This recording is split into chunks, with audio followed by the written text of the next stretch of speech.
Innal hamdalillah usolli wa usallimu ala rasulillah sayyidina Muhammad ibn Abdillah wa ala alihi wa ashabihi wa man tabi'a sunnatahu wa jama'ata min yaumina hada ila yaumina hadha.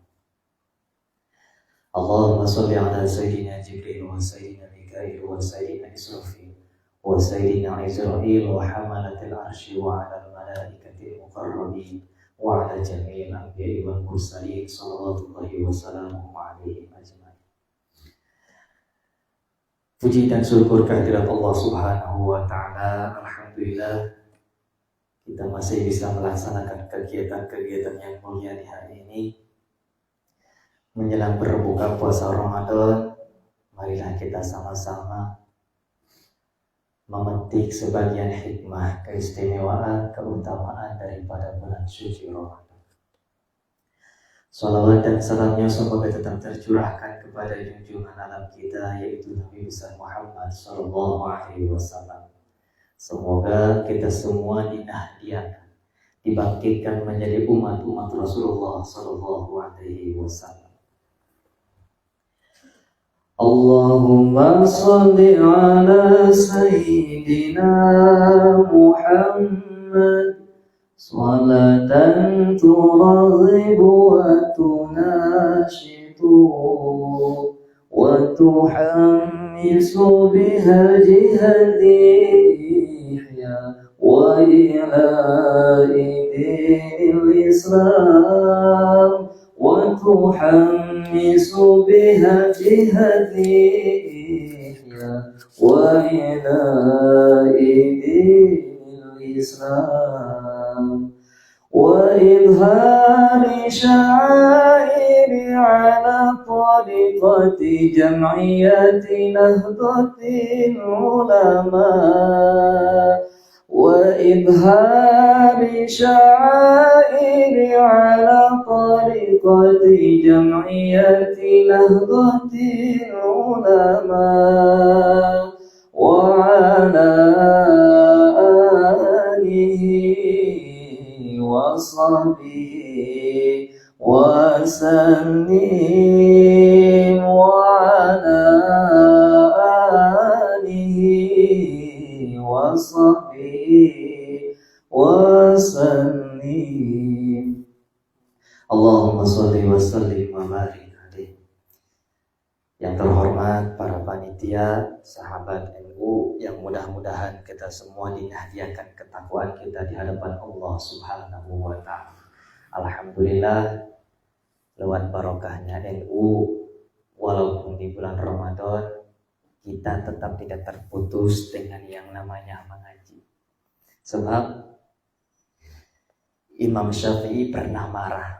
Kata Imam Syafi'i, wa man fatahu ta'limu waqta syababihi fakabbir alaihi arba'an liwafatihi. Orang masih mudanya gak mau ngaji, mendingan bacakan takbir 4 kali. Artinya orang masih muda gak mau ngaji, ya mending sholatin aja. Maka dari itu lewat NU kita alhamdulillah masih bisa menyisikan satu waktu untuk memberikan keilmuan dalam diri kita. Oleh karena itu patut kita syukuri, semoga kita semua diberikan hidayah oleh Allah Subhanahu wa taala. Hadirin rahimakumullah, mengingat hadis Nabi bahwa bulan-bulan kemarin ada bulan yang dimuliakan oleh Allah Subhanahu wa taala. Kata Nabi, Rajab syahruz zar'i, Rajab itu bulan menanam. Wa Sya'banu syahrus siqayah, sedangkan bulan Sya'ban adalah bulan menyirami. Dan sekarang wa Ramadanu syahrul hasad, bulan Ramadan adalah bulan memanen. Maka dari itu di Ramadan hari ini, di Ramadan tahun ini, marilah kita sama-sama berharap kita mendapatkan panen yang lebih banyak di bulan Ramadan ini. Hadirin rahimakumullah. Maka dari itu membicarakan keistimewaan hikmah-hikmah di bulan suci Ramadan sangat banyak. Namun di hari ini kita sama-sama menyikapi satu hal yang sangat istimewa di bulan Ramadan. Kenapa bulan Ramadan itu istimewa? Karena Allah pun sendiri mengistimewakan Ramadan. Kita pernah mendengar satu hadis qudsi. Kullu amal ibni adama yudha'afu lahul hasanatu bi asyri amsalihha ila sab'i mi'ati di'fin. Qala Allah Ta'ala illa siyama fa innahu li wa ana ajzi bihi yada'u syahwatahu wa ta'amahu wa syarabahu li ajli. Kata Nabi, setiap amal anak Adam, setiap perbuatan anak Adam itu yudha'afu lahu hasanatu bi asyri amsalihha. Satu perbuatan kebaikannya akan dibalas dengan 10 kebaikan. Ila sab'i mi'ati dhifin, bahkan sampai 700 lipat.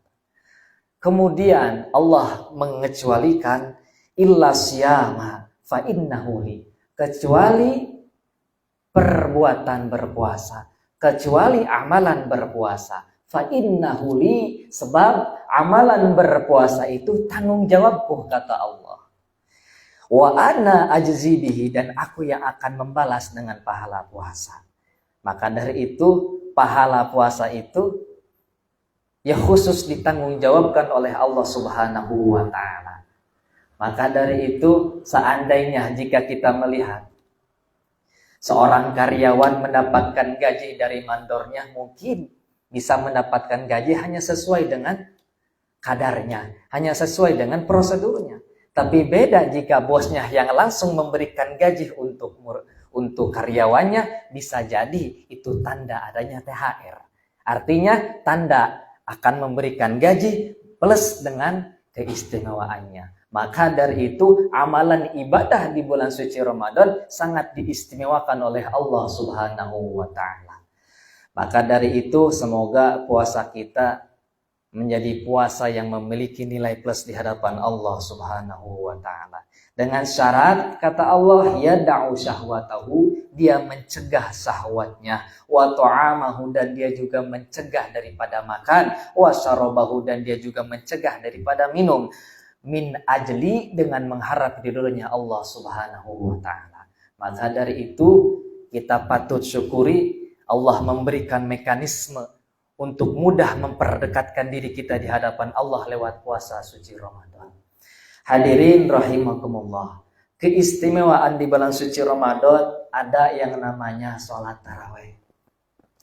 Jadi sholat tarawih itu tidak akan kita dapati di bulan-bulan yang lainnya. Maka dari itu manfaatkan sholat kita di bulan suci Ramadan. Terlebih-lebih sholat 5 waktu. Sebab lewat sholat itu satu amalan ibadah yang sangat kita pentingkan. Saking pentingnya bahaya orang yang berani meninggalkan sholat. Sebab di dalam sholat ada pahala membaca Al-Quran. 4 rakaat kita membaca Fatihah 4 kali. Sedangkan dalam sehari semalam kita itu dilaknat oleh Al-Quran bagi yang berani, bagi yang tidak pernah membaca Al-Quran selama sebanyak 10 ayat. Maka dari itu lewat sholat itu menjadi penambal kita bahwa kita juga diaku pernah membaca Al-Quran. Maka dari itu pentingnya kita melakukan sholat, terlebih-lebih diistimewakan di bulan suci Ramadan. Maka dari itu marilah kita sama-sama perbanyak sujud kita di hadapan Allah Subhanahu wa Ta'ala. Sebab di dalam sholat itu ada yang namanya sujud. Dan sujud itu sebagai simbolis seorang hamba untuk menyerahkan harga dirinya di hadapan Allah Subhanahu wa Ta'ala. Sebab seorang hamba itu tidak boleh menjatuhkan harga dirinya kecuali di hadapan Allah Subhanahu wa Ta'ala. Maka yang pantas kita jatuhkan harga diri kita kecuali di hadapan Allah Subhanahu wa Ta'ala lewat sujud kita, lewat sholat kita di hadapan Allah Subhanahu wa Ta'ala. Bahkan kata Ibnu Athaillah As-Sakandari, As-salatu mutahhiratun lil qulub. Jadi salat itu mekanisme seorang hamba untuk membersihkan hati-hatinya min adnasid dzunub, daripada kotoran-kotoran dosa. Jadi kotornya dosa itu bisa kita rasakan lewat hati kita sendiri. Jadi perbuatan maksiat kita, efek kekotorannya itu terdapat di dalam hati. Jadi mudah-mudahan kita semua diberikan hidayah oleh Allah Subhanahu wa taala untuk senantiasa lewat barokah tarawih kita sehingga hati kita lebih bersih di hadapan Allah Subhanahu wa taala. Sebab hati itu ibarat wadah. Seandainya kita itu senang makan bakso misalkan, kalau wadahnya kotor, kita nggak bakalan makan bakso. Begitu pula hati kita kalau kita kotor, amal ibadah apapun nggak akan diterima oleh Allah Subhanahu wa taala. Maka para ulama spiritual sudah memberikan mekanisme kita, baik lewat maulid, baik lewat zikir, baik lewat thariqah. Itulah sebagai pondasi kita untuk membersihkan hati-hati kita sehingga hati kita lebih diirsyadkan, lebih mendapatkan bimbingan yang sangat absolut, lebih mendapatkan bimbingan yang sangat baik lewat mursyid-mursyid kita. Maka dari itu kita robitkan hati kita untuk senantiasa sujud di hadapan Allah Subhanahu wa taala, berharap kebersihan hati-hati kita.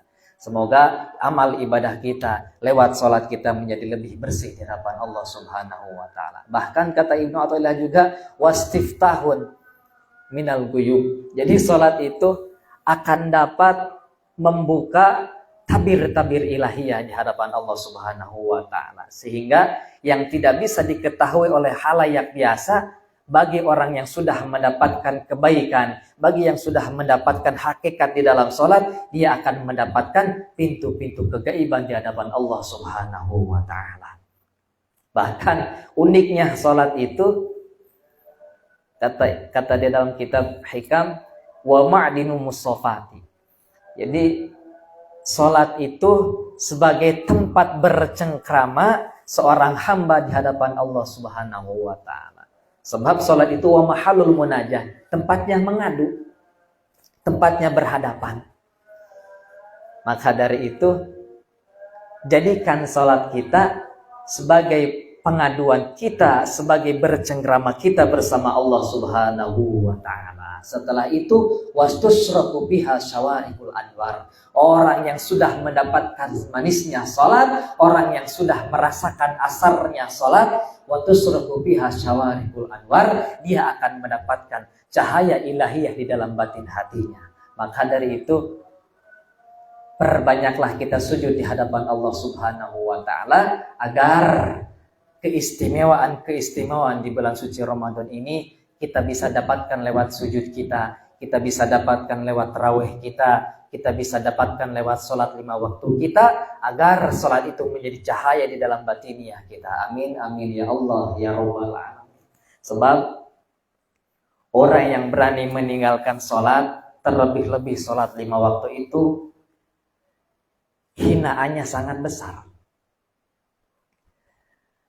Yang membuat saya takut itu di pesantren itu, pertama, kalau meninggalkan sholat 5 waktu, yang menghinakan saya itu bukan manusia saja. Sebab agama pun menghinakan orang yang berani meninggalkan sholat. Dalam kitab Sapina, ghairul muhtarami sittatun. Makhluk hewan yang tidak dihormati oleh agama itu ada 6. Yang pertama, tarikus sholat, orang yang meninggalkan sholat. Yang kedua, zanil muhson, orang yang sudah menikah kemudian melakukan zina. Yang ketiga, kafirul harbi, orang yang kafir berani memerangi orang muslim. Yang keempat, ar-riddatu, orang yang keluar daripada agama Islam. Yang kelima, al-kalbul akur, yaitu anjing rabies. Yang keenam adalah al-khinziru, seekor babi. Jadi makom, tempat, derajatnya orang yang meninggalkan sholat 1 derajat dengan anjing rabies. Berarti anjing yang bisa dididik, anjing perumahan lebih terhormat daripada orang yang berani meninggalkan sholat. Maka dari itu, ayolah, mungkin kita malas melakukan hal-hal kebaikan, mungkin kita malas melakukan sholat sunnah. Maka dari itu, daripada sholat 5 waktu, itulah yang terpenting untuk kita jaga. Jagalah sholat kita, jagalah sujud kita. Kalau kita nggak mau sholat, kita mau sujud sama siapa? Kalau kita nggak sholat, kita mau ibadah apa? Mungkin kita sedekah nggak pernah, zikir apa lagi? Maka dari itu, kalau kita ingin mendapatkan pahala zikir, kalau kita ingin mendapatkan pahala sedekah, kalau kita ingin mendapatkan pahala baca Quran, kalau kita ingin mendapatkan kedekatan dengan Allah Subhanahu wa taala, maka beranikanlah kepala kita untuk disujudkan di hadapan Allah Subhanahu wa taala. Hadirin rahimakumullah. Maka dari itu keistimewaan di bulan suci Ramadan itu, pahala sunnah pun akan mengimbangi pahala wajib di luar Ramadan. Dan pahala wajib di dalam Ramadan akan dilipat gandakan daripada pahala wajib di luar Ramadan. Maka dari itu keistimewaan di bulan suci Ramadan ini harus kita jaga, harus kita perhatikan. Bahkan amalan perbuatan mubah pun akan dianggap menjadi amalan ibadah di dalam bulan Ramadan. Maka dari itu kita tanamkan, kita perhatikan apapun yang sudah diselenggarakan oleh ulama-ulama Nahdliyin, kita kerjakan. Sholat tarawih, di dalam sholat tarawih uniknya ulama Nahdliyin itu memberikan mekanisme yang sangat gampang untuk kita lakukan. Contoh, kalau orang luar itu di dalam sholat tarawih ada nilai yang sangat penting di hadapan mereka. Yang pertama, mereka itu di sisi lain melaksanakan sholat tarawih, di sisi lain juga mereka menghatamkan Al-Quran.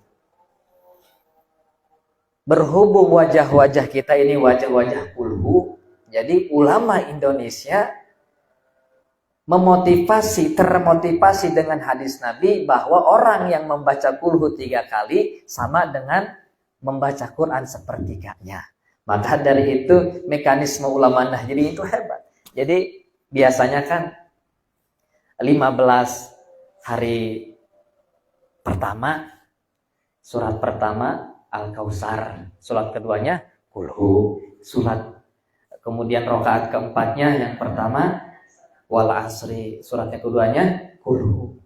Jadi alhamdulillah lewat ulama-ulama Nahdliyin itu tanpa kita sadari, semoga keikhlasan hati kita membaca kulhu di dalam sholat tarawih bisa mengimbangi kita menghatamkan Al-Quran. Alhamdulillah.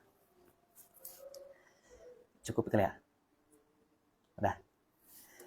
Alhamdulillah waktunya sudah mepet menjelang buka puasa. Semoga hikmah-hikmah keistimewaan di bulan suci Ramadan ini bisa kita petik, bisa kita jalankan dengan sebaik mungkin. Mungkin ini yang bisa saya sampaikan. Akhirul kalam, wallahul muwaffiq ila aqwamit thoriq. Wassalamualaikum warahmatullahi wabarakatuh.